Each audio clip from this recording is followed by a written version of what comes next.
Welcome to No Punt Intended, presented by Club Fantasy. No Joe Zolo this week, or for the next month. You're welcome. But you are still stuck with me, Ryan Weisse, hosting, and it is time for our intro to Dynasty episode that we do every single year. And if you've been watching this show for any amount of time, you know that you should not be taking Dynasty advice from Josh, Joe, or myself. But it's a good thing we have really smart guests. Let's get into it.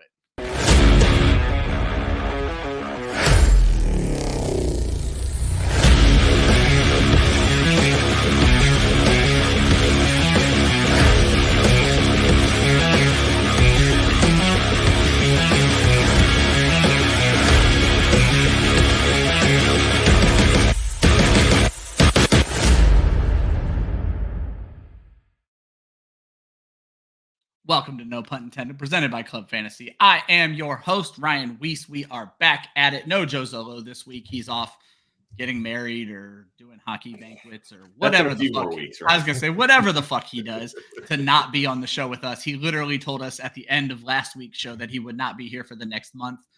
Just like Clerks, I'm not even supposed to be here today. But instead, I'm hosting the show with me, as always, Joshua Hudson. Josh, how you doing? Oh, man, this is one of the best shows. I love these shows just because we get to have amazing guests on that basically do all the work for us, and I just get to show up, so it's great. Now, normally, my favorite part about these shows is hearing the guest try to be nice to Joe, because whenever we talk about what you should do in Dynasty and what you shouldn't do in Dynasty, Joe is literally the exact opposite. He's always doing it wrong, and we've been doing this specific episode for, I think, 5 years now, and we've received advice in this episode that I carry with me to this day, and I respout it so I sound really smart. But Joe still fucking sucks and did not win a single game in the Club Fantasy Dynasty League last year. 0-14. He could have gotten better this week. He's not going to, because we have the South Harmon Institute of Technology, who's some of the best in the Dynasty game, with us. Introducing first our friend Iowa Mike, who's done quite a few episodes with us when it comes to Dynasty, and Club Fantasy is going to be on a very much Dynasty kick for the next month or so. Mike, how are you doing today? I'm doing great, man. Out here representing Kacey, fellow guest here, Sunday Dreamers Club, as seen on Twitter. Let's go. Let's go. I was going to give Kacey all the time because Kacey has everything going on right now. If you are not following Kacey Kasem, make sure you are. Kacey, your @ is just your name, correct? The Kacey Kasem. The Kacey Kasem. That's right. Totally just jumped in here without even filling anything out. My bad. That's fine. You know what? I can change that. I can change that for you. But what I was going to throw out for Kacey is, if you're not following Kacey, you need to be. If you are, you know that she has just made fantasy football her life. The last month, 2 months at this point. It is your career at this point, and that includes shirts and jumping on with the guys at South Harmon. So, Kacey, introduce yourself. Tell everybody all the great things. Specifically, how can we help you survive financially? Yeah. Yes, please. I also don't want to get a divorce, so it'd be really helpful if people would help me out. Yes, I've got a lot going on right now. I'm with South Harmon. Hi, South Harmon. Yes, great times. And we'll talk about some fun stuff, but also I'm doing some work with Roto Baller as well. And my big focus right now is my t-shirt company. Yes, it's fantasy football inspired t-shirts. So right now it's just basically an Etsy storefront, but baby steps, right now there's a ton of stuff in there. If you use the code GetReal at checkout, 15% off. So if you go to sundaydreamersclub.com, that'll get you what you need. I'm rocking one as well. So, no big deal. And my podcast is Get Real with Kacey Kasem, and that's just a look behind the scenes of the fantasy football industry through interviews with some of your favorites in the industry. I say that so often, you'd think I would have it down, but whatever. So that's what I've got going on. And that is 2-time FSWA finalist for Best Podcast? Yes. Yeah, best fantasy sports overall, because, I don't really fit into any category, so... They kind of just threw me in with the big dogs. There's so many big dogs. Third time's a charm, Kacey. Third time's a charm. We'll go with that. We'll go with that. And Rachel got you 2 shirts ordered this week. Yeah. Let me know how those are, Rachel, by the way. I switched print providers to one in Fort Worth, so it's right down the ways from me. So if there's any problems, I can go over there and shake them a little bit. There we we go. I love it. So it is our intro to Dynasty episode. And as I joked, and it was not a joke, don't get your best Dynasty advice from Josh, Joe, and myself. It's pretty sound advice, but it's not like you're going to get from folks who live, breathe, eat everything, nicotine patch, Dynasty, whatever the fuck Iowa Mike's doing these days. But you're going to get your information from these guys because it's where we get our information from, which is why we bring them onto this episode. Before we get started into Dynasty tips, tricks, all that kind of fun stuff, let's talk about free agency. It's been kind of the key of the offseason so far. It's kept us all, very busy for the last 2 weeks. And we had some moves that shook up Dynasty probably a little bit, and other ones that were kind of boring. Josh, of course, starts with Kenny Pickett being traded to the Eagles. I'm guessing these are the moves that happened after our last Wednesday show because who cares? However, it is interesting that Kenny Pickett was traded for more than Justin Fields was traded back to the Steelers for. It was a 3rd and 2 sevenths to Pittsburgh and a 4th and Pickett to the Philadelphia Eagles. Keenan Allen traded to the Bears, heartbreaking 4th round pick there. Justin Fields, as I mentioned, traded to the Steelers for a conditional 6th round pick. It becomes a 4th if he plays 51% of the Steelers snaps this season. Mike Williams just signed with the Jets, 1 year, $15 million. Marquise Brown to the Chiefs, 1 year, $7 million. Jimmy G to the Rams, just a 1 year deal. Jerry Jeudy gets a bananas extension, 3 years, $58 million, $41 million guaranteed. Clearly, the Cleveland Browns have been watching different football from the rest of us for these last couple of years. Josh Dobbs, 1 year deal to the 49ers. KJ Osborne, the new wide receiver 1 for the New England Patriots, 1 year. The Patriots have the greatest collection of wide receiver 3s I've ever seen in my life. Yeah. 100%. Woof. I don't even know if they're NFL wide receiver 3s. They're like fantasy wide receiver 4s at this point. Jeez, that's generous. Tyler Huntley to the Browns, a move. I love Tyler Huntley and wanted him to end up somewhere. Are the Browns carrying 4 quarterbacks? Because I don't know what their plan is right now because they still have Dorian Thompson-Robinson, who had a pretty good preseason last year, played like shit in the regular season. They also signed Jameis Winston. And of course, they have Deshaun Watson. So interesting signing there. Chargers re-signed Easton Stick, Van Jefferson to the Steelers, Diontae Foreman to the Browns as well. And then we knew it was coming. We had heard rumors ever since they won their Super Bowl a few years back that Aaron Donald was contemplating retirement. He finally pulled the trigger, much to the joy of Kyler Murray and probably a lot of other quarterbacks, but Kyler Murray just put it out there that he was very happy. No more Aaron Donald. And Josh, I guess maybe your personal Aaron Donald, a guy who has been an anchor for your Philadelphia Eagles, Fletcher Cox hanging him up as well. He's one of the few defensive players I actually have a jersey from. Yeah. Me too, buddy. Me too. I got the black one. I think mine's a don't. white one. What, Casey? You don't have an Eagles jersey? No, Actually, I do. I have a DeAndre Swift Eagles jersey over here. Let's go. I want it. Through Fantasy I Cares. was literally about to to commemorate that one excellent year of DeAndre Swift. Yes, that's what happened. No, I won a contest on Fantasy Cares, and jokes on me. That's what I won. Go DeAndre Swift. At Good least win. He's a Bear now. Not a direct rival. All right, guys, when you look at those moves, Mike, do any of those moves, or I guess any of the moves for free agency in general, jump out as you as like big, oversweeping, they're going to change dynasty values, or was it for dynasty a rather quiet free agency period? I know it changed a lot for redraft. It was big free agency period as a whole. These last set of moves, right? The recap on them, a lot of insignificant stuff. A lot of it seems like a lot of cares? moves happened Monday to Wednesday, and then everything Right. just died down. So. Right. I put it down there in the title under my name, man. I'm big excited about Saquon Barkley. Now, I'm upfront when telling people in Dynasty the right process, and we can kind of get into that with running backs and stuff, is probably not investing a lot of capital into them, a lot of safety, but my fandom's going to come through, right? That's also part of getting into Dynasty the first time is investing in players that you like, that you can root for. Make Sundays fun. Mondays, Thursdays, Saturday nights, whenever the NFL decides to play a game. Yeah. Make it fun. Like, have some people that you want to watch. So Saquon's going to be that for me. It goes against my entire fiber, but I was very, very excited for the Saquon Barkley signing to Philly. So you do believe with, he has tread on the tires. Obviously, he has an injury history. You do believe there's still dynasty value in Saquon Barkley? I think there's a ton. Now, there is significant risk, right? You mentioned little bit older. I mean, we talk about him like he's 30 because it feels like he's been around. I talk about that on our mock draft shows. I am a 42-year-old man who has to turn around and call 28-year-old people old. I wish I was 28. Like, what? Yeah. And there's going to be some questions from the whole fantasy lens. You know, what happens down at the goal line? Is it the tush push? Is it a lot of Jalen Hurts running the ball? You're going to have target questions. How much does Jalen Hurts dump off to running backs, etc.? That's going to come into play. But the things that I like, this is the best offensive line he's ever had in his entire career, ever, period. Even with the loss of Jason Kelce to retirement, which, come on, Jason, I know you want to come out of retirement just one more year. But even if that doesn't happen, it's an excellent offensive line. It's an excellent offense. He's going to have tons of opportunities in those golden zones inside the red zone. It's an offense that's going to score a lot, so his efficiency numbers are going to go way up.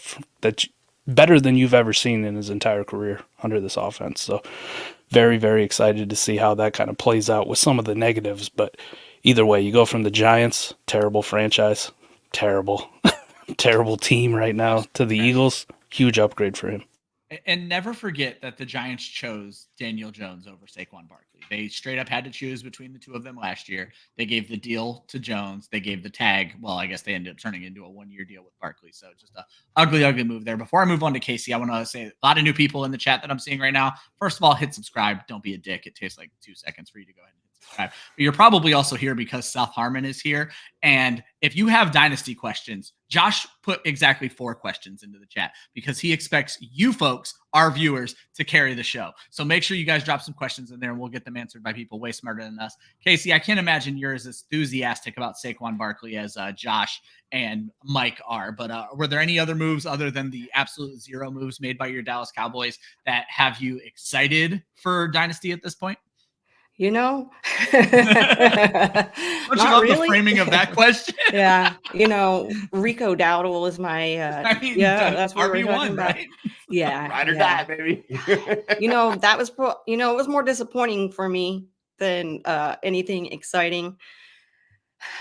But at least, you know, the rosters that I have Saquon Barkley on. I mean, I already had him on my roster in a couple of leagues anyway. When he was on the Giants, now that he's on the Eagles, like whatever. But yeah, so it's a don't beat the Cowboys, way. You know, and we'll be fine. Just keep going off, but just don't beat the Cowboys. We're good. We're good. Fizzle Dallas says, just go ahead and draft CD Lamb, and that's how you're going to win in Dynasty. I don't know that that's a bad strategy. So. Not a bad strategy. A couple championships last year after some deadline trades, so I'll take it. So let me ask you this as a Cowboys fan, Kacey. When you look at a team right now, they're clearly going to do something at running back. It's not going to be Rico Dowdle and Deuce Vaughn. But let's say they do go in with a subpar running back room. They don't make a big move at running back. Is there any concern for Dak Prescott and CeeDee Lamb that teams will be able to focus on them? Or is this something where they're also Dallas can't run the ball, so there's just going to be a ton of passing volume? Jake Ferguson season, baby. I mean, you know, the running back situation doesn't really bother me too much because I'm kind of that person I'm a homer, but I'm like, you suck. So I've just been doing that for so long, especially because I personally don't like Zeke Elliott, so I personally didn't like him, so he could suck. He sucked. But I think that, CD, obviously he's going to get targeted more. Obviously he's going to be the guy that people focus on, but I think that Dak, fingers crossed, can continue playing like he did during the regular season last year and to the moon. Yeah. I mean, when you have a team that can't run the ball, you would expect there's going to be more passing volume, and maybe we see Brandon Cooks bounce back. Michael Gallup, they said, was possibly looking into a trade, so not exactly sure what's going on with him at this point. Did they release him? I don't even know at this point. Gallup, yeah, they did release him. I thought they did because I thought I saw he had meetings set up. So I guess it really doesn't matter. They can maybe try to get some of those young receivers involved. Josh, all the way back around to you. Free agency, obviously you're excited about the Saquon signing, but we talked about that a little bit last week. Any other free agent things that happened that you think affected the Dynasty landscape? I mean, I think you got to love Hollywood Brown going to the Chiefs, right? Like, I mean, we were all up about Mike Williams landing there because we knew the Chargers were going to cut him. Well, the Chargers ended up cutting him, but Hollywood signs with Kansas City first. So then it kind of left, well, does Kansas City spend up for another wide receiver to bring in to pair with Rashee Rice and then Hollywood? No, that would be the New York Jets just loading up on a bunch of injury-prone players that are ultimately going to fall apart because Aaron Rodgers only plays 6 games. the Jets are just setting themselves up for failure. But I tell you what, those 4 games that Mike Williams plays are going to be damn fun. That's what I do know. Yeah. Before I get into another question, I do want to bring up, because Kacey actually just alluded to this. So we have a Koopa Trooper in the chat that says they only get players they like. There's no need to be conflicted between rooting for fantasy football and rooting for real football. And Kacey, you mentioned you didn't like Ezekiel Elliott. So as a Cowboys fan, did you find yourself actively avoiding him on Dynasty and even redraft rosters? Actually, no. I still drafted him, especially, in those leagues where people knew I didn't like him, thinking that they're going to be able to get him later. Then I was just like, you're not. So, hey. I do like that, though, if you play it to your strategy, because there are a lot of pieces of shit in the NFL, plain and simple. No shout out against the podcast when I say shit, just actually bad people in the NFL. But that's a compliment for us. Yeah, Josh, I think it was Kendall Venezuela, correct me if I'm wrong, who mentioned there are players that she actively avoids, and normally we're always talking about Deshaun Watson. But the one that I find interesting, and this could be to Kacey's point here, is everybody kind of knows Tyreek Hill sucks, but nobody tends to not draft Tyreek Hill. So apparently, if you have there's a threshold. If you have 25-point game potential, we're willing to overlook some of your past integration. I find that interesting. Tyreek Hill gets the pass from everybody in the fantasy football community, even though he still finds a way to get into hot water every single offseason. Yeah.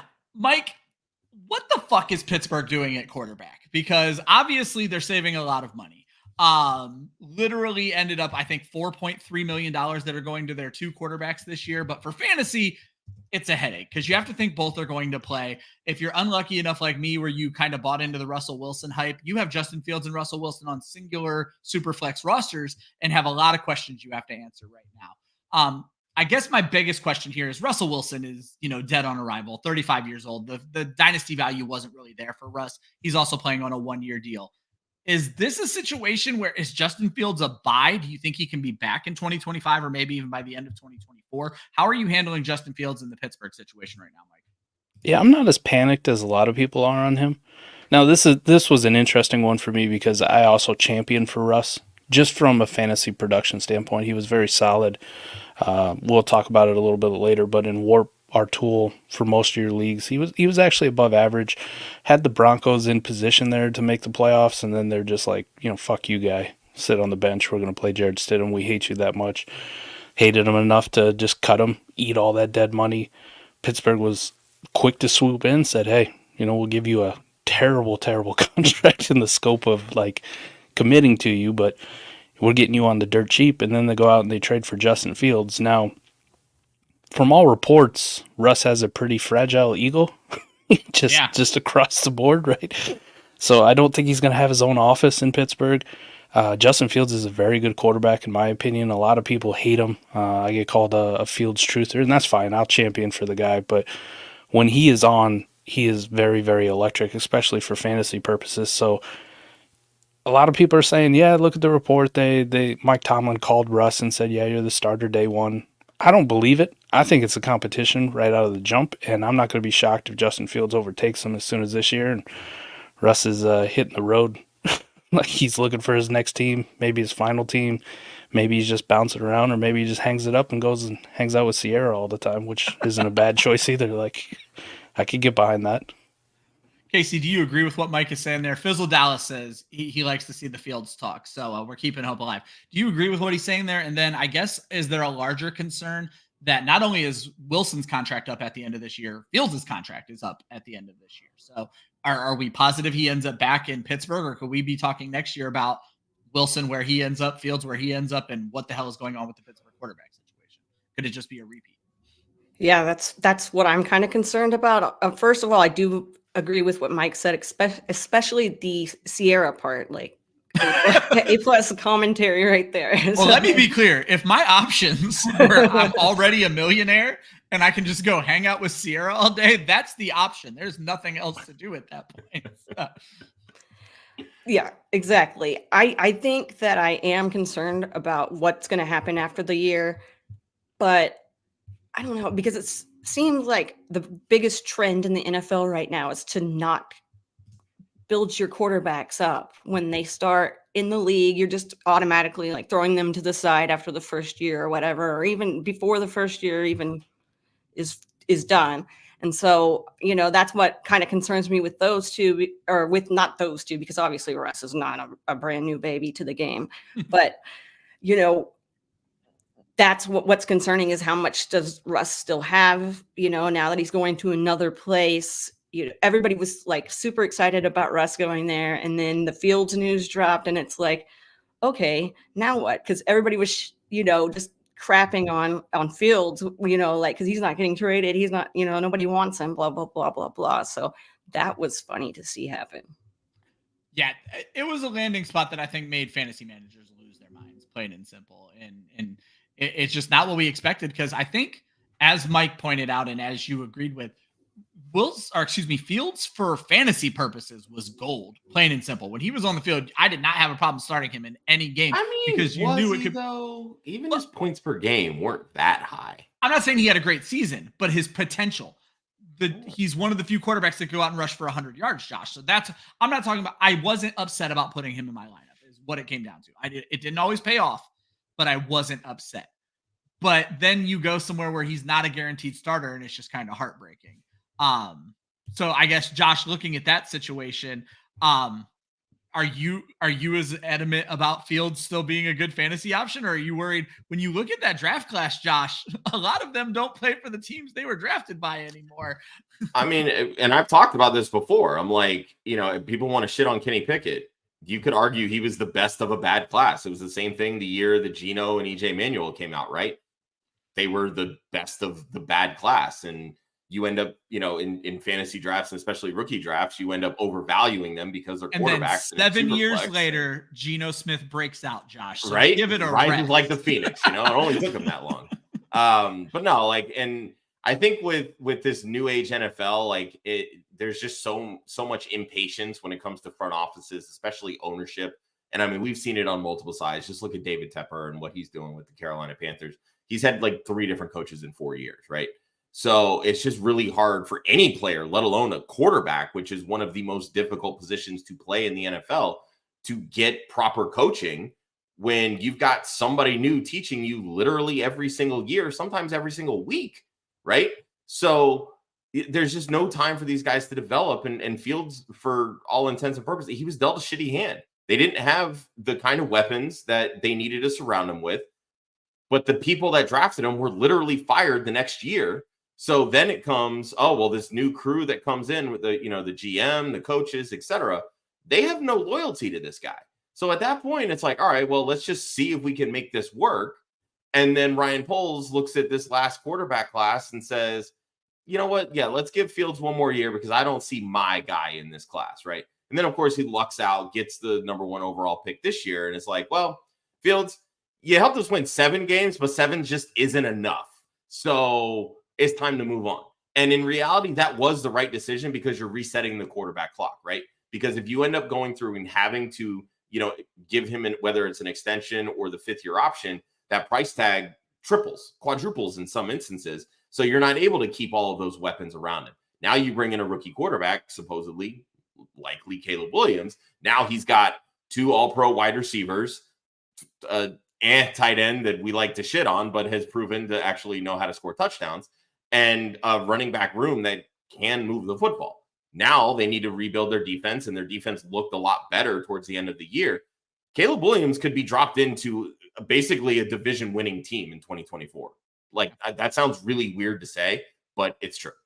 The best tweet I saw was Justin Fields came into the league with Allen Robinson and Darnell Mooney, and Caleb Williams is coming into the league with DJ Moore and Keenan Allen. You can't overstate the differences. Ryan, I'm going to defend you here too about your point, fantasy gold. Do you know how many times Justin Fields finished as a top 5 quarterback last year? Just a guess. Top 5, I would say, based on, I think he only played 13 games. 4? 5. How many quarterbacks have more top 5 finishes? Ooh, such a weird, inconsistent year. I'm going to guess low. I'm going to say only 3. That was a pretty damn good guess. 4 quarterbacks. Yeah. Wow. Josh Allen, Jalen Hurts, Lamar Jackson, Dak Prescott. Oh, I would have put money CJ Stroud was better. Oh, no, he only finished twice, and look where his dynasty value is. Yeah. Like, think about the names that aren't on that list, right? Patrick Mahomes, twice. Well, as a Patrick Mahomes manager in many, many leagues, it was a frustrating year, let me tell you. But Josh, to Mike's point here, we talked about that throughout the season. It was just one of the most inconsistent years for elite quarterbacks that we had seen in a long time. It's true.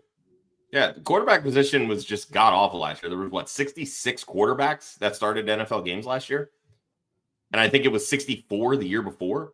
Like, that's on average 2 quarterbacks per team. And we saw with the Browns, they had 4 starting quarterbacks at one point over the season. So yeah, last year was just not a really good year. And you're kind of seeing this with teams right now, right? They're making moves for backup quarterbacks that have started NFL games and realizing that there are some teams that just want to restart. Like, obviously Chicago, look at the Commanders, New England, they're all sitting in the top 3, likely to bring in rookies.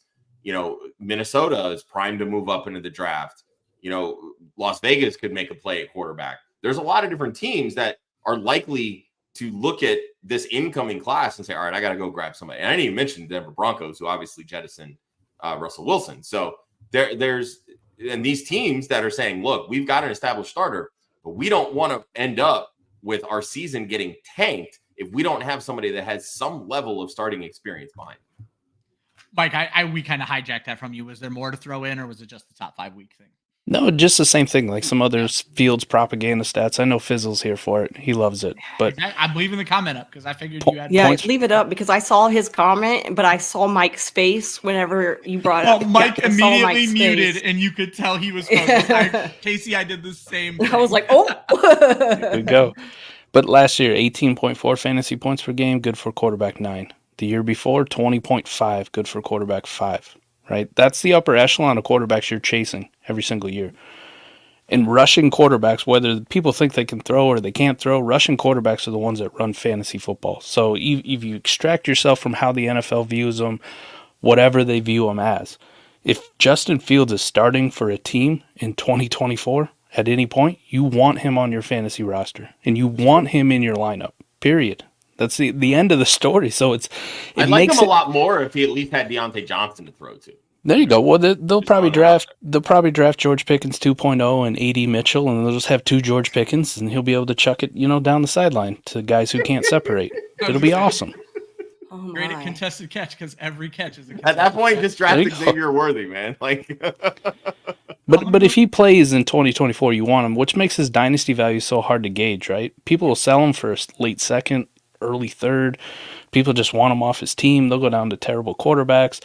People love to hate on Justin Fields. And if people are going to hate on him, it's kind of like my entire philosophy for Dynasty. I don't hate players. I just hate ADPs, or I hate their market value, right? Some people cost way too much for what they're actually worth to your team. And some people are incredible values. He's going to fall in the value category for me all season. I'll speculate on it, and if you really think that you're going to be right with that 204 that it cost me to send, by all means, good luck to you. Hope you pick the right player. And if I miss out, it's a 204. At the end of the day, who cares? I feel like I need to start sending some trade offers while we're on the show here. Would not be the first time you've done that during. I was going to say I've done it on every Dynasty episode, so I have to keep that streak alive. Casey, you brought up an interesting point that I think relates to one of last year's rookies that we kind of need to talk about. That the NFL is quick to throw quarterbacks to the side. Are you concerned about Bryce Young, the first pick of the NFL draft? It was not a sterling rookie season, but now he has a version of a QB whisperer there with him in Carolina with Dave Canales. Yes, I'm kind of concerned there. Just based on history in the last few years, it seems like NFL seems quick to turn a page. It's going to continue.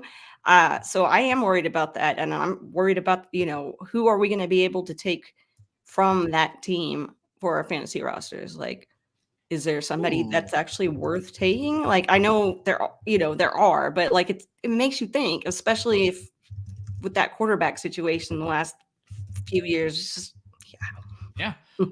Mike, are you willing to break Josh's heart like Kacey just did and say that Diontae Johnson is not worth having on your fantasy team now that he's in Carolina with Bryce Young? You keep that warp tool in your pocket if it's something negative to say, all right? No. I'm a big fan of Diontae this year in Carolina. And also by just happenstance, I'm a big Bryce Young fan heading in because his value went in the crapper easily. I was going to say, are you looking at him as a buy right now? Do you think the value dipped enough in the community? I don't know that it has. Unfortunately, I got all the receipts to show that I've been buying all offseason. So okay. I was setting like 110s, 111s, 112s in this class for him all over the place. And a lot of that is just, yes, we are cycling through quarterbacks, but even bad ones get multiple years as starters, right? Mac Jones got 3 years. Kenny Pickett got 2 years. Not a lot of quarterbacks are ever going to be one and done. It's not going to be the case here. They're going to roll Bryce Young out again. And not a lot of quarterbacks who are number one overall picks, right, where the team invested in. Like, they're tied to them. If they were to move on after next year, that organization looks even more like a dumpster fire than it already does, which is just a bad PR thing. So they already made one good step, bringing him in a number one wide receiver. I'm a big Diontae believer. I actually like the situation there. He doesn't have to compete with George Pickens. He's got Jonathan Mingo, who was garbage. He's got 75-year-old Adam Thielen, no tight ends to speak of, and really no pass-catching running backs to really worry about. So he's just going to be force-fed targets. 160 targets incoming. Let's go, man. And that's a guy who can separate and really help a young quarterback like that who's struggling. So I'm a big fan of that connection, and the price for both of them is dirt cheap all across the board. Nobody's really jumping on it outside of Josh. Exactly. I love that. I can't jump on it though, Mike. I already have them in all my leagues. Well, that just means you need more leagues, Josh. Just there you go. I got orphans to fill, buddy. Help me out. We're going to get into the intro and all that stuff, especially with all the great content Kacey's been putting out about, helping folks get into Dynasty. But before we do that, Mike, you've been quoting a lot of very interesting statistics. In fact, you kind of have a tool that is helping you kind of determine some of these values with the WORP tool over there at South Harmon. So do you want to kind of break down what you guys are creating over there and why people should be interested? I can't take any of the credit for it. Coop is in the chat here. It's the mastermind behind it, the WORP God himself. Absolutely amazing what he's brought in, but I have championed the hell out of it since it has opened my eyes to and changed the way I play Dynasty. And if you need any more like recognition on like what the WORP tool can do, I fully bought in last year when Koopa brought it. We debuted it at the expo, had a nice booth, which I'll never do again. I just don't like talking to people that much. I don't like random people coming up to my booth and like that I got to be nice, and sometimes I just want to say mean things. I can't do that. Fantasy was very much against the booth. Nothing against the expo. It's an excellent place, but it was not the vibe for Club Fantasy, and I can see you're right there with us. I want to be the person going around to other people's booths. Those were Josh's exact words. No, I've got it all. I've got it all planned out because I'm going to have a booth this year. Listen, I got it all planned out. So I'm bringing my wife. So she's going to work it some of the time. Oh, yes. Okay, so you're going to make other I've people got other people. Yeah, I'm going to make other people work for it. But I'm going to have people come and join my booth and watch it for a little bit and promote their stuff. And then, the win-win. They can promote their stuff while they're helping me out. I got it. It's good. Everything's fine. We'll talk more about the expo later. Get back to WORP. Go, Mike. So, essentially, the synopsis of WORP, for people who aren't familiar with it, you've heard of WAR, wins above replacement in baseball, and it's a metric to grade players above a replacement level player. Like, how valuable are they to the team? Same concept for fantasy football, but this one's personalized to your league, right? It takes all the league settings in, how many roster spots, how many starters at various ones, what the scoring settings are. And it shows you in graph form, which is great for me because I'm an idiot. I'm really dumb, and I need shiny pictures with colors to really tell me where good stuff is and where bad stuff is. But it'll show you how each position is valued within your league, what's really valuable and what you should be investing in Dynasty. Like, it'll tell you, for example, most tight ends are terrible. Most tight ends, you shouldn't worry about having a good tight end in your starting lineup spot. Like, it just doesn't matter. You want those stud wide receivers. You maybe want stud running backs in certain leagues. Superflex leagues, the elite quarterbacks are amazing. It really just breaks it down and tells you these are the players that you should probably be investing in because they're the ones that are going to give you the most wins over the season versus other people who are maybe running more replacement level or average players in their lineups. So WORP has been absolutely incredible. And Last year was a banner year for me. I know I do 1 billion leagues for dynasties. It's actually like 47 at this point, I think. But but we're bringing home 7 championships, and there was multiple like heartbreak finals losses. But that's all thanks to Koopa and Warp, just for changing how I already viewed Dynasty, but giving me a visual, making it easy. Coloring in crayon for me, so even I like to eat them. But instead of eating them, I was like, oh, the yellow ones aren't worth as much. I'll throw that away. Give me the blue one. They find the tasty crayons is Mike's advice. Mike, how do people access Warp? What do they got to give you? Just go to southharmonff.com. We got a bunch of stuff on there. T-Rock's writing incredible articles. A little more sporadic during the offseason, obviously. Can't ask that guy to write dynamite, Pulitzer Prize winning articles every single week about just Kenny Pickett getting traded to the Eagles. That's terrible use of his time. But you can check out the articles, the Warp Tools there, the Mind Warp series where Scott Connor and Adam go in depth about Warp and every single thing that you can know about it. That's there. And then obviously the store if you want to get some stupid South Harmon merch. Not as good as Kacey's because I'm a terrible designer. I'm also really dumb. I'll defer to all good fantasy football merch to come from Kacey. Lies. I do want to throw out the cool thing about Warp, as mentioned by the creator, Koopa, says it's good for redraft leagues too. So while we're focusing on Dynasty, it's not just for Dynasty. Kacey, you may not have a tool that you've created yourself other than awesome t-shirts, which are going to make everybody better Dynasty managers. But what tools do you use, Kacey, other than Warp? Like, what are you loyal to certain sites? Like, what are you using to become a better Dynasty manager to kind of get yourself over the hump? Well, I've learned recently that putting out content has really helped with me learning more about all of that. So, that's one of the biggest tools is podcast, reading articles, and just kind of comparing what everybody thinks and kind of, going part my heart and part, all the suggestions that people. The more opinions, the better. The more opinions, the better. And I know people like to say no to trade calculators, but I do like to go to different trade calculators and kind of get a feel for what people are thinking in each one of the spots that I check out. So I can kind of compare that and then go with my gut on, I was leaning this way, you kind of sold me or whatever. I use those kind of tools. I'm not the most seasoned Dynasty player at all. That's why I'm very happy to be alongside Mike with South Harmon, because they're great over there and they're really helping a person that's only played Dynasty for a few years get better at it. So that's basically what I really like to do. And I just want to co-sign. I've been playing Dynasty for 10-ish years now. I am a trade calculator guy. I don't it's not my Bible. I'm not that guy. Well, the trade calculator says it. It's how I will typically start a trade. I try not to send insulting offers. I'm just not that guy.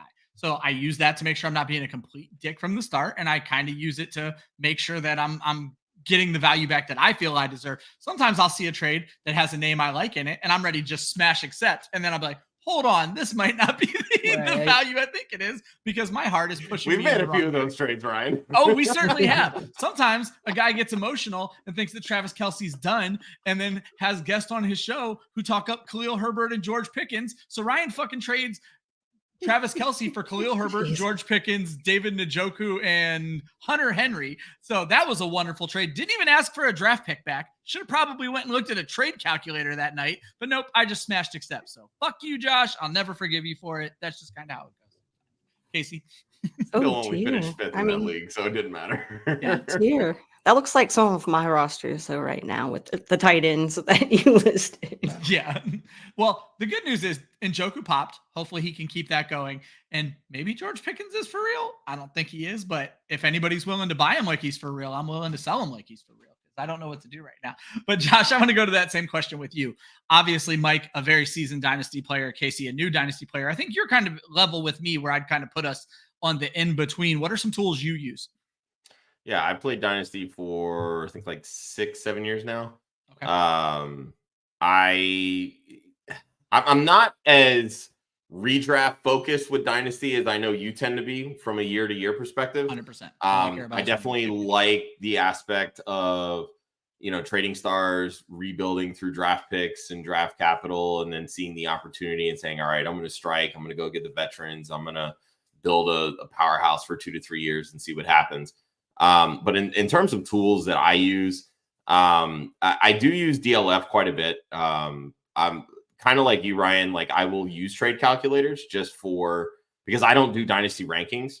So as a result, it's like I tend to do more tier based, right? Like it's like, all right, I know these are my tier 1 guys. These are my tier 2 guys, tier 3, et cetera, et cetera.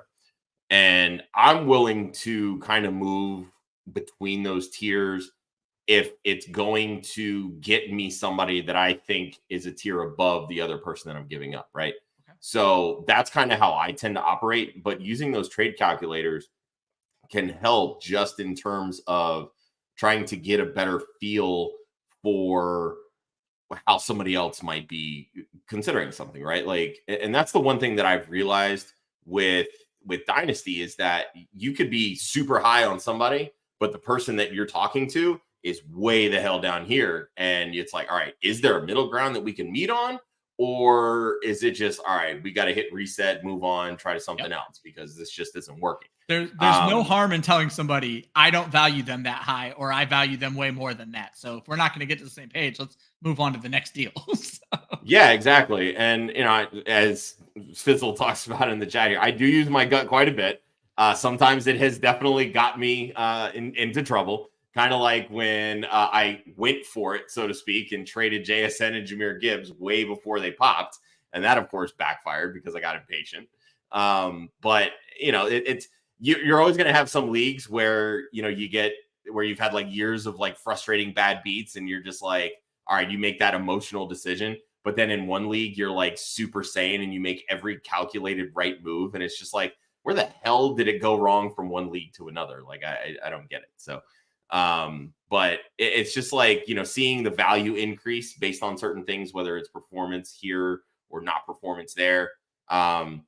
That's always fun for me. And that's what I like about Dynasty is that because it's such an ever-changing landscape, that there's always somebody that's saying, oh, you need to buy this person. Oh, you need to sell this person.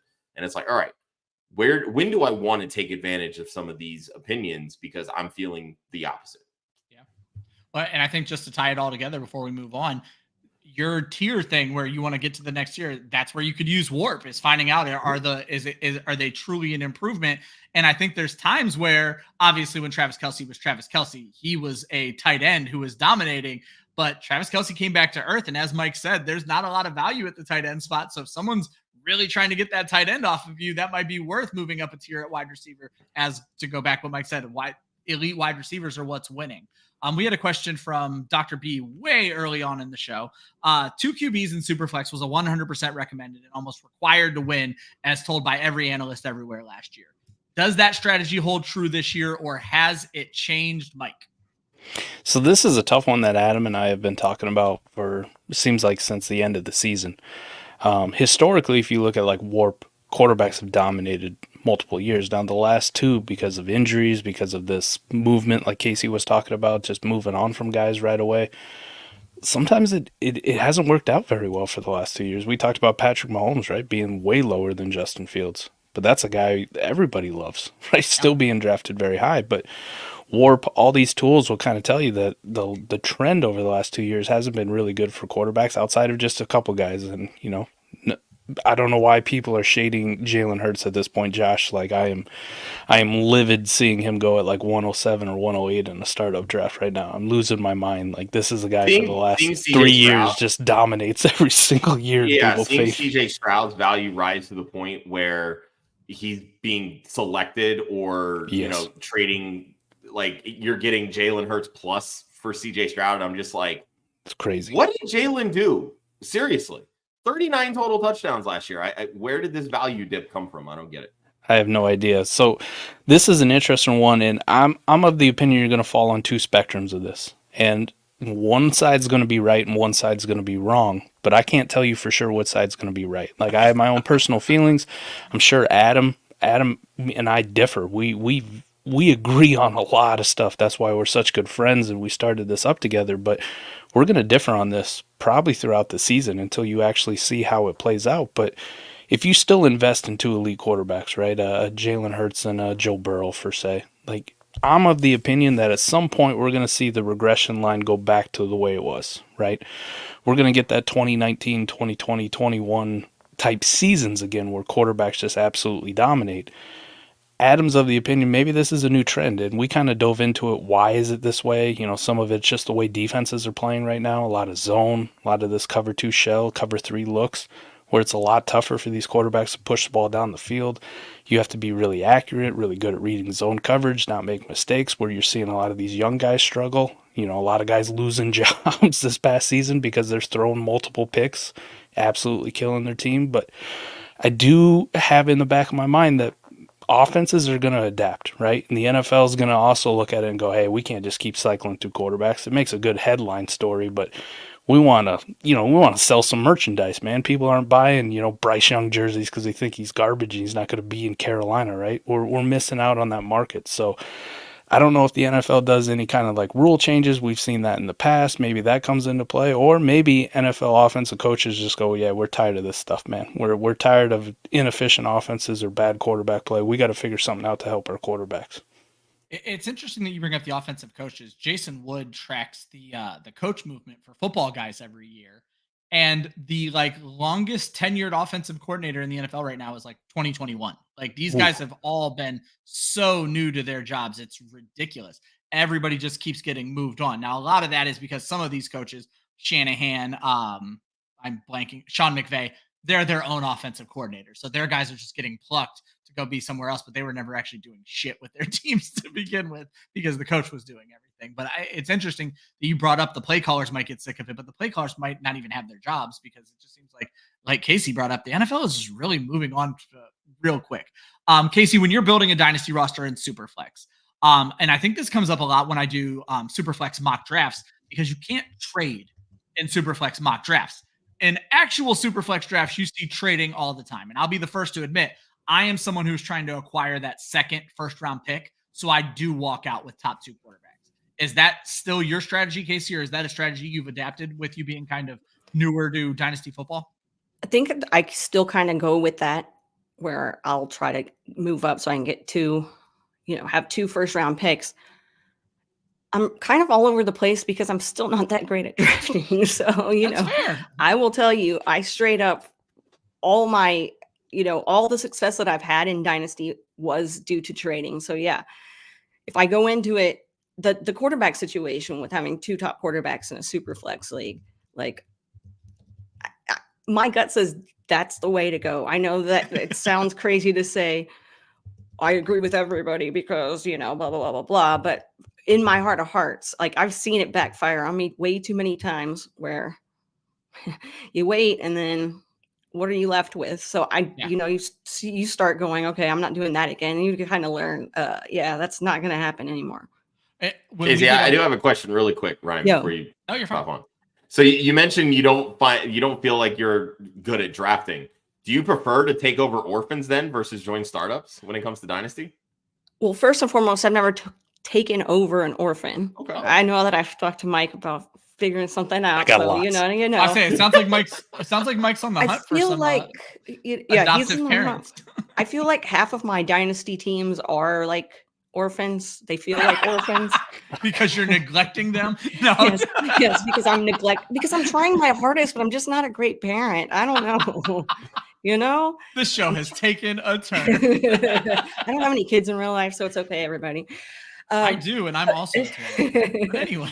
But yeah, I don't know. I go into the draft because I think I've been playing Dynasty for maybe this will be my 4th year, playing Dynasty. I know my first draft that I went into it completely blind without the proper knowledge to do it correctly. Fun. So that's why that league, I'm slowly getting better. I'm slowly getting better. I forgot to say that when you were talking about tools, I also do use my homie Dynasty Daddy. He has a cool tool. He's got a bunch of cool tools as well. That's something that I have also been bringing into the fold, but just trying to get better at drafting. So I guess I have to join more leagues, I guess startups, I got it. Seems to be the answer We to do mock draft everything. show twice a week. So Yeah. Mock draft, mic draft, whatever. Mock draft sounds. Yeah, I need to get into some more of those. Love Gosh. it, man. I'm gonna call that forever now. Every time rookie drafts come up in my league, it's a mic draft. The mic Let's go, draft. boys. Fire them up, mic drafts. I could never call a rookie draft a Ryan draft because I rarely have the picks. So Yeah. I'm just not involved in those drafts ever. Josh, we talked about this with Scott Fish when he was on this show 4 or 5 years ago. You're never going to find quarterbacks cheaper than they are at the draft. If you do believe in the 2 top quarterback strategy after the draft, once the league's 3-4 years in, is it worth paying an arm and a leg to go get that second elite quarterback if you're stuck with, like Baker Mayfield as your second QB right now? Maybe, but I've seen people win in Dynasty Superflex leagues with literally one quarterback. If that quarterback is Josh Allen or Jalen Hurts, they can do it, right? I just want to interrupt you real quick. Elite quarterback. I want to interrupt. When I first read this question, I thought I missed the word top. And probably when I read it aloud, I didn't say the word top. And I just wanted to be like, yes, you fucking need 2 quarterbacks. Like you do. But Josh would counteract that he has seen people win without 2 quarterbacks. Yeah, I mean, there was at one point where I was hovering around a playoff spot and I had just CJ Stroud last year because Joe Burrow had gotten hurt, and my third string was Trey Lance, who, wasn't given a chance. So, like, one injury and you're like, oh crap, now I'm stuck and I've only got one guy. But if you build a strong enough core of running backs and wide receivers, tight ends, etc., you have that opportunity where you can still reasonably fill that super flex spot with a high upside player that doesn't necessarily need to be a second elite quarterback. No, I think that makes a lot of sense. Mike, I hope I'm not out of line here, but you got the same look on your face that you did when you were about to correct Josh on Justin Fields. So do you have something for us? Or? No, Josh is 100% right. It can be done. It can be done. Now, my only pushback is how often does it get done? Like, is it an outlier? I think it's more so in is it shallower more leagues than right? deeper leagues. Or if you have like a really like the top tight end or something, then you can. Yeah. Correct. Well, that's what I've always said. Christian McCaffrey kind of acts as that second quarterback. So if you have a guy like Tyreek Hill or Christian McCaffrey, and then you still have other guys to plug in at that position, it kind of makes up for that deficiency. Well, and you could do that with wide receivers too. Like anybody who had Jerry Jeudy on there and they're facing somebody, who's got CeeDee Lamb, you're at a deficit like it is. They have a second elite quarterback. Yeah. You're facing a big hole from the jump. So a lot of my rosters, a lot of the championship ones, they probably at least had one elite quarterback, right? And a lot of these are going to be in best ball leagues where it's more beneficial just to stack the Easton Sticks who are starting of the world, right? Like I got 6 turds possibly to fill my super flex spot, but I still need the one guy that's going to be the hammer that people can't compete with at the starting quarterback spot. So there's some dudes out there that you can get by with.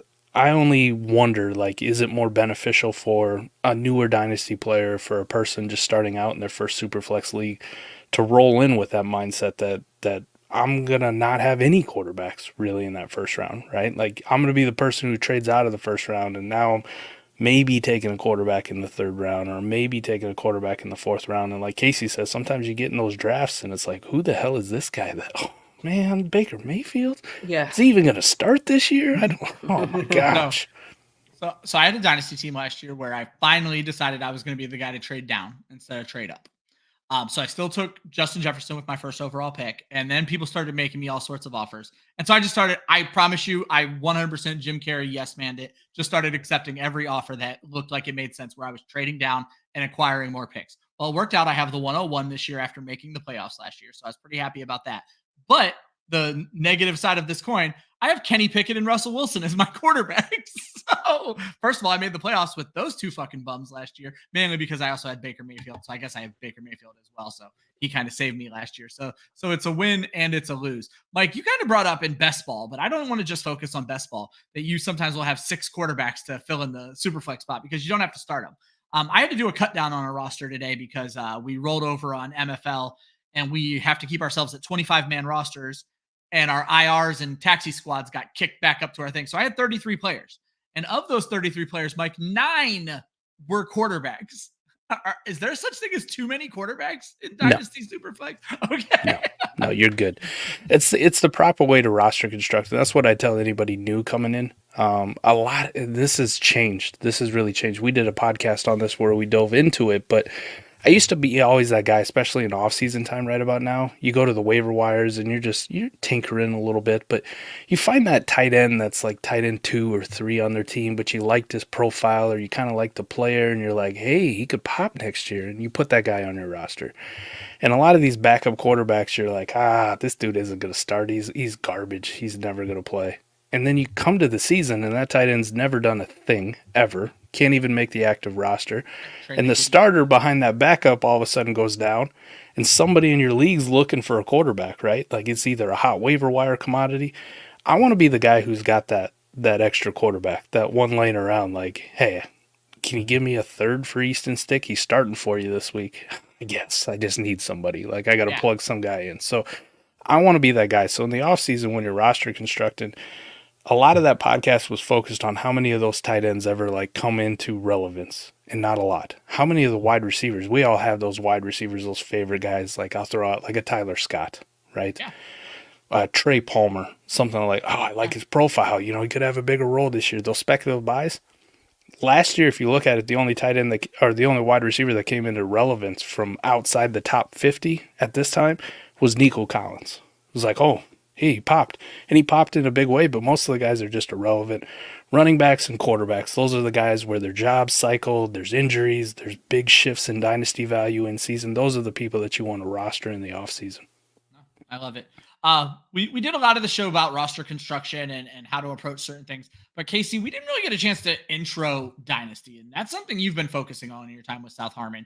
You wrote a great article, I think is your very first artical with them. If I hope it was with the right website, I might be getting your work. It's Rotoballer, yeah. Okay, I'm sorry, but no, it's okay.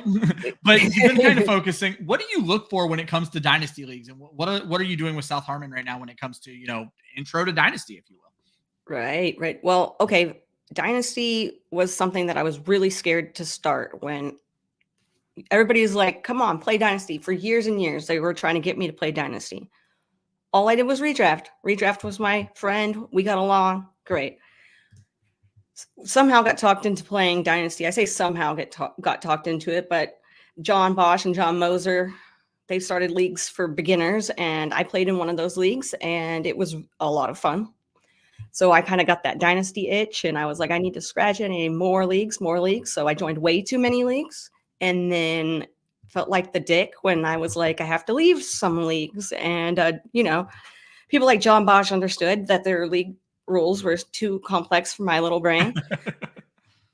So, with South Harmon, trying to figure out something that I really am passionate about, because when I put out content, I want it to be something that I'm passionate about, like I want other people to feel as passionately about it as I do. And how many people I've talked to that are just like, I want to play Dynasty. I just don't know where to start, or I'm scared like me. And I want to get more people involved in Dynasty, especially the people that are like, oh no, I'm fine with redraft. Redraft is great. I love redraft, but Dynasty is different, and Dynasty is fun too. And I enjoy Dynasty a whole lot. So I've been talking with Mike to try to figure out exactly what I'm going to do with this whole idea that I had. I want to start helping people get involved in Dynasty. That's just you're the ambassador. I love it. Yes, let's go. Let's do this. Like, for real.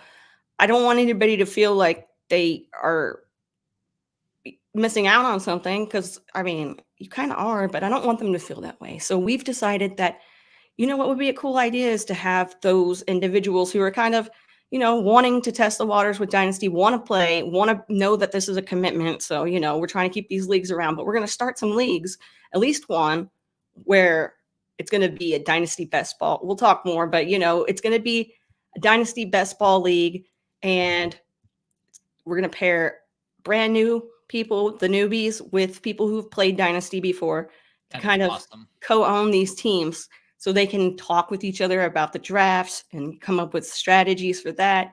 And then throughout the season, work on, whatever, waivers, trades, whatever, whatever the league says. I don't know. Mike's just genius who's going to come up with, he knows I haven't looked at any, whatever. Oh, you're fine. This sounds awesome. Like I said, you're an ambassador to Dynasty, which is something sorely needed. So. Yeah, for sure. It's just one of those things. Like it just took kind of a push from other people to kind of be like, we're gonna kind of gently introduce you into Dynasty, so you don't feel like you're just in a league with a bunch of sharks. Like we don't want that. We want you to feel comfortable. So definitely something. We used to get comments like that on this episode specifically. Like, I've heard about Dynasty, but I'm not really sure. And I swear to the person, we pushed every one of them into a league with somebody else in the chat. And every one of them now is the people who come to Josh and I asking for more advice and this, that, and the other. And so it's such a fun way of doing fantasy football. And plus, the biggest thing I can tell you is, do you like fantasy football in March? Do you want the NFL to draft the matter a little bit more? Guess what? You pay a lot more attention to the NFL draft when you got a dynasty draft that starts the fucking Monday after the draft, and you need to know the value of these players immediately. So. And those are facts. Honestly, I don't watch college football, which probably makes you sound like you're not a person that should be playing Dynasty. But guess what? I do, and I won the first year. So, I mean, I won one league the first year, so yay! At least I have. You're an expert. No, I'm an expert now, at least on the internet. So, yeah, No, I think it sounds great, and the idea is just perfect. That you have these folks who aren't quite sure, and so you're going to put them with people who are sure, and you're networking, you're having fun, and maybe you're going to win a championship like Kacey, and then you get to play an expert on the internet. That's what it really comes down to, right? and we want to have guests on the show. We want to be able to talk to the people that are in the leagues. We want to have the people that are watching and listening to ask questions, and maybe hop on sometime and talk about people's leagues and or their teams, and just make it interactive, because the community is the most important part of this. At the end of the day, like, people make me happy, and so surrounding myself with wonderful, amazing people such as yourselves, it's A+ in my book. I love it. We're a little bit over the hour. I want to go into some of these. They're not really questions that got brought up, but I have questions that I've derived from all of them. Josh, I'm going to start with you, because I haven't had a long chance for you, or you haven't had a chance to talk for a long while. So when you were talking about trading Jaxon Smith-Njigba, Redwords pointed out that, don't worry, Jaxon Smith-Njigba hasn't popped either. A recent Twitter kerfuffle was people giving up on JSN. Josh, what are your thoughts on JSN right now? I mean, I don't know how you can give up on JSN. He had 90 plus targets last year. He had a 4 or 5 game stretch where he had a touchdown in every game. So, I mean, he had, by all accounts, he had a pretty solid rookie season, considering he had 2 guys ahead of him that consistently see 120 plus targets every single year. And that's considering that Geno Smith had a very down year. Tyler Lockett was a cut candidate heading into the season. He ended up restructuring his contract. He's 30 years old. JSN is the future 1B in this offense, right? And then, of course, they go ahead and they bring in Ryan Grubb, I think his name is. He was the former offensive coordinator of the Washington Huskies, who lost in the national championship game last year. But that's a spread it out kind of offense. Like, they had Rome Odunze, they had Jalen Polk, they had Jalen McMillan. So, and all 3 of those guys had pretty productive college seasons last year. They're going to spread the football around. They just need to know, is Geno Smith the quarterback that can help them spread the football around? I don't know if JSN's going to see another, 90 plus targets again this year. I'd like to think so. I'd love to think that they could find a way to get all 3 of them over 100 targets, and maybe JSN just slowly starts to creep into that Tyler Lockett target share. But by all accounts, he's still, by the end of his second year, I would like to think it's pretty safe to say that he'll be a top 24 dynasty wide receiver. Casey, anything to add on JSN? I can't imagine you're advocating giving up on a first-round rookie after 1 year. No way. I'm not. I'm taking notes right now so I can go get some trades done after this show. Such a good point is you find out where the value is on this show, and then you go make those trade offers. No, I love what we that. do. And then Mike, anything to add on JSN? No, I'm with Josh. I love Jaxon Smith-Njigba, and it's kind of like you were talking about, Ryan. It makes the offseason fun. Like, part of playing Dynasty as a new person is going to be like, wow, I've heard 5 different shows talk about how JSN's garbage and we're going to give up on him. I don't believe them, though. I heard this one show that I really liked, and they laid out a good case. I think I'm going to go see if I can get some. That's Dynasty in a nutshell, right? Even if you think Twitter is the pits of hell, you need to be on Twitter just so you can see who people are down on, so you can go make those trade offers. 1,000%. And that's what's so special about Casey's idea for this league, this intro to Dynasty, is this exact thing. And we're going to get, 12 different people with 12 different ideas. Like, one of the downsides of playing in like Discord leagues, in our Patreon is everybody listens to our content and, some people buy in fully and a lot more people buy into it. And it's really hard to make moves and the league's just not as exciting because everybody's kind of trying to play the same, right? You're trying to play the same market. You get a bunch of differing opinions in a league, a bunch of wild values where people value stuff.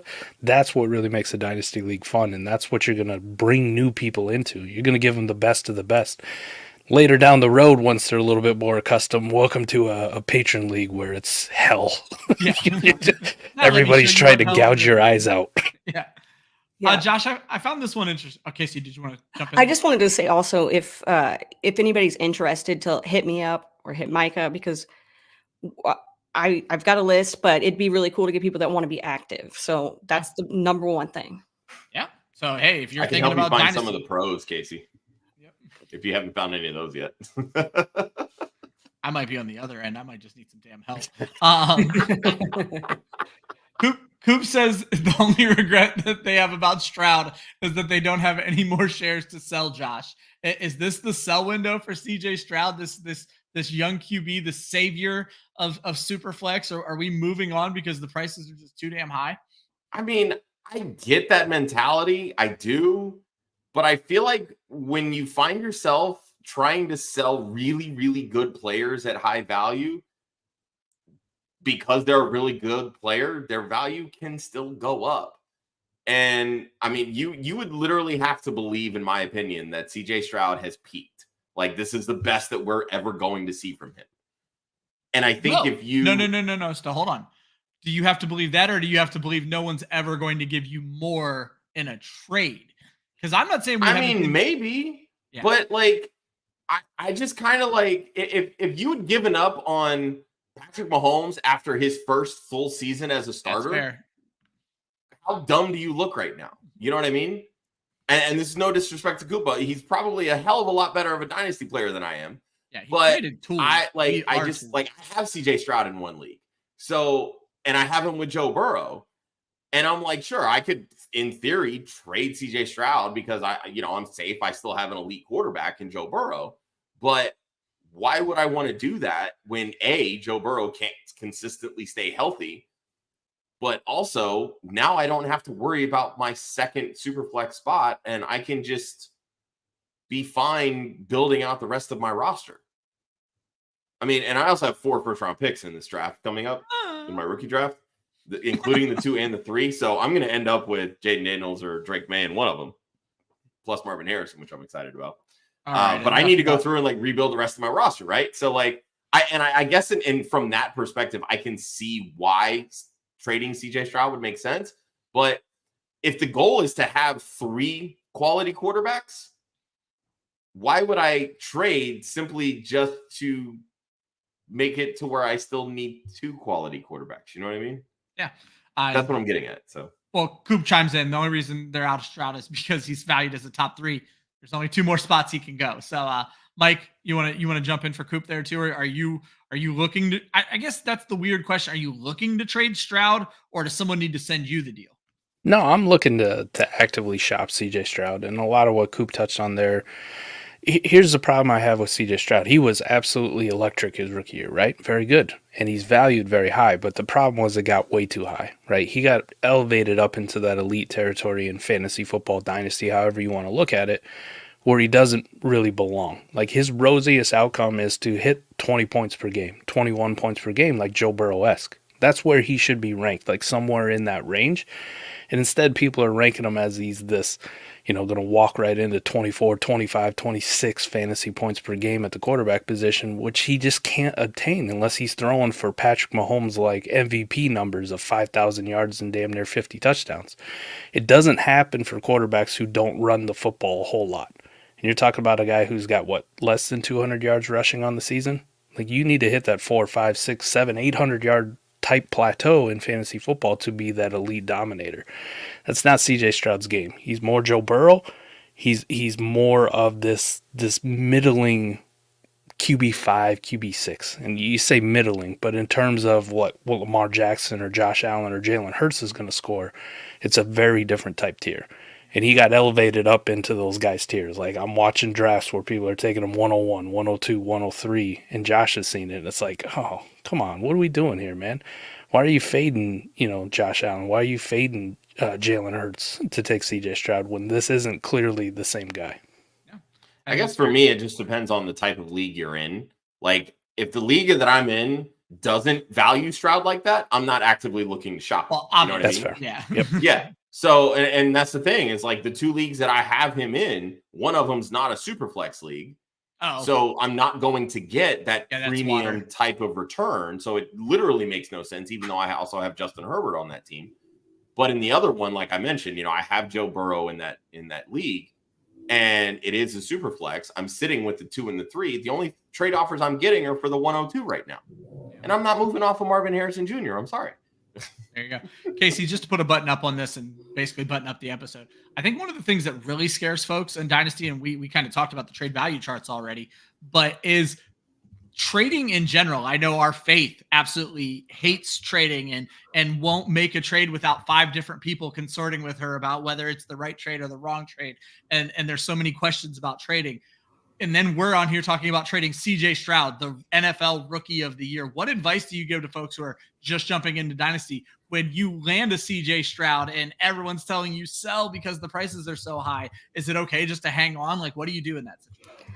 Yeah, it's definitely okay just to hang on. And actually, when I stopped listening to everybody and started just kind of going my own direction, things just got so much clearer for me. And I felt so much better feeling like I did this trade on my own 100%. Like, I did my research and I figured it out. And that is, once I figured that out, it was like, oh my gosh. And then I start sending more and more trades because I'm like, okay, this is that. And sometimes you worry, like if you send a trade offer to somebody and they accept it right away, you're like, did I screw up? Yep. Did I screw up? And that went through my head a lot. And now I'm like, honestly, you're not going to know if you screwed up for a few years for the most part, or, depending on the trade, but you won't know. And so like, I can't even remember what I was talking about earlier in this podcast, let alone a trade. Girl fame. So I'm just like, it's fun, and that adds an element of fun. So maybe you don't win this year, but you're trying to build your team. And the only way you're going to be able to do that is if you it's just like podcasting. When you go on your first podcast, you're nervous, but as you keep going, you feel a lot more confident. And so you just need to just practice. Practice makes perfect. Yeah. Bad trades are temporary. Exactly. Dynasty is forever. Before we get our guests out of here and let them outro themselves, I wanted to bring up just 3 quick things that were brought up in the chat that I thought are nice ways to end the show that I agree with. So first was Tyler, and this was a little while ago. Winning Dynasty trades is less important than having a sound process and proper roster construction. I think everybody here would agree with that. And Kacey kind of just said it. You're going to have to make some bad trades to know what a good trade even looks like. Ryan, when we were talking about the offseason, loves the offseason just as much as the regular season because of Dynasty. And I would say around draft time right now, where trade talks start heating up, it's way more fun than the regular season, like infinitely more fun than the regular season. And Jay brings us home with Dynasty is the correct way to play fantasy football. I don't know if we have to 100% agree with that. And then Scampers jumped in here. The amount of leagues you play in is a huge factor because playing in 2 Dynasty leagues is very different for the diversifying crowd.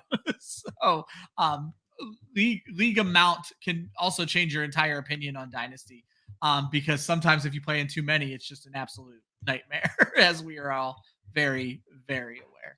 Guys, that is the end of Intro to Dynasty shows. Thank you so much to Mike and Kacey from South Harmon, who, like I said, this would be a very boring Dynasty show if we didn't have the experts, and you guys absolutely crushed it from an expert and beginner standpoint. I don't think we could have asked for a better show for folks who are out there learning Dynasty. Mike, tell everything you're working on over there, where they can find you guys and your stuff. I know you'll tell them not to follow you on Twitter. You make that clear every single time you do a show. I do. I'm a terrible Twitter follow. But just go check out southharmonff.com. That's where you can find a lot of stuff. Come check out the YouTube page. We're really trying to do a good job of highlighting all the dynamic creators that we have, right? We just brought Kacey on board. Fizzle's going to have a show here real soon. Koopa with the Warp Tool. He's been doing his own podcast here real soon. T-Rock with his incredible articles. The whole South Harmon team works incredibly hard. Our guy Dynasty Barry, if you're a patron member of ours, patreon.com/South Harmon. He's got his Barry grades in there too, if you like that analytical approach. And then always that Discord is popping, no matter what tier you're in. $1 tier all the way up to, hey, we want to pay you guys $25 a month for whatever god-awful reason. I think it's because I put feet pics in there sometimes, so people get excited. Like, I got some good-looking feet, but whatever. The community has you covered, right? Whether it's a trade question, an offer, or you just want to brainstorm. Do I like this guy better than this guy? What do you guys think? I've got a trade offer in here, so just come check out the whole South Harmon community. I can't say enough how great it is just to bring good people into the space, right? I don't have to do a whole hell of a lot anymore. Just sit back and hop on and put in a 25 milligrams in and talk about Dynasty. That's what I love to do. Love it. Kacey, you're obviously a part of South Harmon, but you have your hands in a little bit of everything. So please tell people how they can support you. Yeah, for sure. Yes, first and foremost, South Harmon. Go check out South Harmon FF. Great to be a part of that family. I'm so excited, and we've got big things coming. I can't wait for this Dynasty podcast to start. I can't wait to get everybody in the leagues. It's going to be fun. I'm also putting out articles with Roto Baller, so just whenever, I put them out, they're out. And I have my podcast, Get Real with Kacey Kasem, just dropped the 101st episode of that. So there's a ton of interviews if anybody's interested in learning about the behind the scenes of the fantasy football industry, or just getting involved in the community or the industry itself. That's what that podcast is all about. Again, Get Real with Kacey Kasem. SundayDreamersClub.com for fantasy football inspired t-shirts. Please and thank you. You're helping support a small business, and you're helping me stay married. So thank you.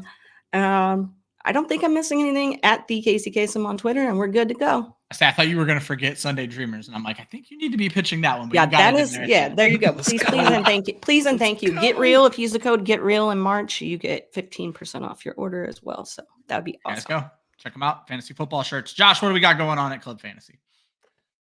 A lot. Too much. We have your mock draft show Saturday morning. We have Dynasty After Party, another episode Sunday morning at 11 a.m. We have Mocking with the Stars on Monday nights at 10 p.m. with Gator J and Chris B. We have Who's Your Caddy, our DFS golf show with Kelly and Adam.